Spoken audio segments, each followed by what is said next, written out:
Joining us from his home in Pinehurst, North Carolina, is John Huizenga. He was a co-chairman of the committee that concluded that the Pons-Fleischmann cold fusion claims were, frankly, worthless. Dr. Mike McCoubrey is the director of the Energy Research Center at SRI. That's a scientific research institute in Menlo Park, California. He joins us from a studio at Stanford University. Dr. Huizenga, I know that you had a look at the Pons-Fleischmann work, and now here is this fellow Patterson who says that his cell does seem to work. Do you dismiss it outright, or are you interested in looking into it further? I think we have to look into it further, but let me simply say that since Pons and Fleischmann's results were shown to be flawed, there have arisen a whole array of exotic phenomena, including the synthesis of precious metals like gold, which would of course be the alchemist's dream. And the light water cells, I think, that are That's the kind of cell that Mr. Patterson is working on. That Mr. Patterson is working on have all been shown not to be producing excess reaction products in the past. And I don't think these people have looked for the reaction products either. You're betting dollars to donuts that it's worthless? I would bet very much that it's probably worthless. Dr. McCoubrey, you've been doing some cold fusion work of your own, haven't you? Yes, we've been working on it, in fact, since the Fleischmann-Pons announcement. So you must believe that there's something in here somewhere. Unquestionably, there's a source of excess heat in these experiments, where these experiments are heavy water palladium experiments, the only ones that I have looked at. There is a source of excess heat that we can't account for. Now, that doesn't mean that there's cold fusion as we traditionally think of it. It might be something that we can't begin to understand at this point. Is that right? Oh, I think so. I think the name is unfortunate. Cold fusion was coined by physicist Steve Jones at the outset when he thought he saw neutrons coming out of his experiments. I think whatever is happening is not likely to be deuterium fusion in the heavy water cells, and if Patterson is right, and I'm not certain that he is, but I believe that he might be, if he is right, then he is clearly not observing fusion. Dr. Huizenga, so here we have Dr. McCoubrey, we have any number of other scientists, some of them funded by Japan, some of them getting funds from corporations who say, by golly, there seems to be something in here. We're not sure what it is. Ought we to look into that more deeply?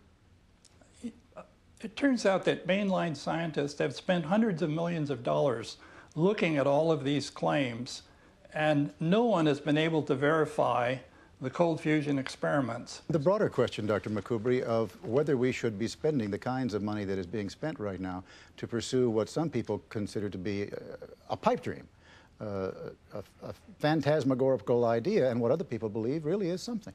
Well, there is, in fact, no theoretical objection to the existence of a nuclear process occurring in a solid metal lattice, given the fact that it is not theoretically impossible, and it's not.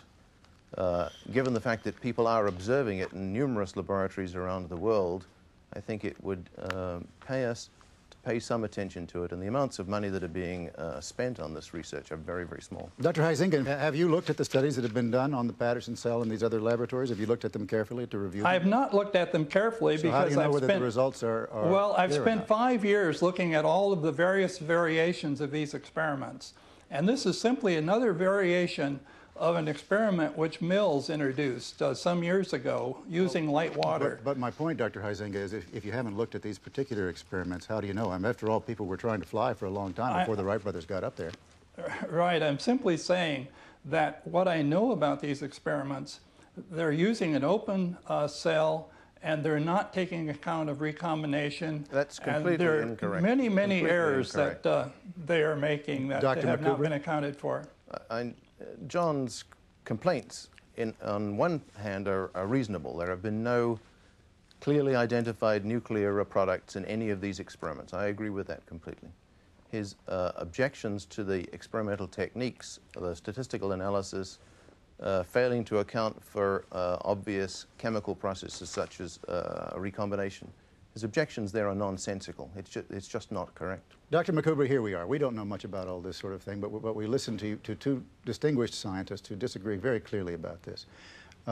Do you believe that there could be a kind of energy source which seems to spring out of, at least to us, nowhere, that could be found by people like you or people like Mr. Patterson? I have no reason to believe that that's possible, but I have no reason to believe that it is not possible, and there are many reputable people performing careful experiments with careful controls who seem to give evidence just of the sort that you've described. Dr. Huizenga, I'm going to give you the last word. Do you believe that it is at least possible that such an energy source might be out there and might be found sometime?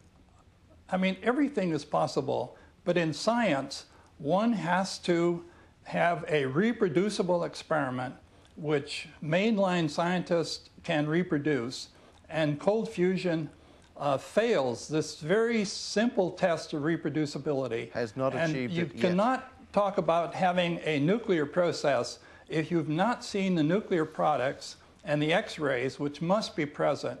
And all of these experiments do not see the nuclear products, nor do they see the X-rays, and therefore it makes no sense to talk about these reactions without seeing products. But you'd like to see them continue the research, Dr. Huizenga? You'd like to see that kind of...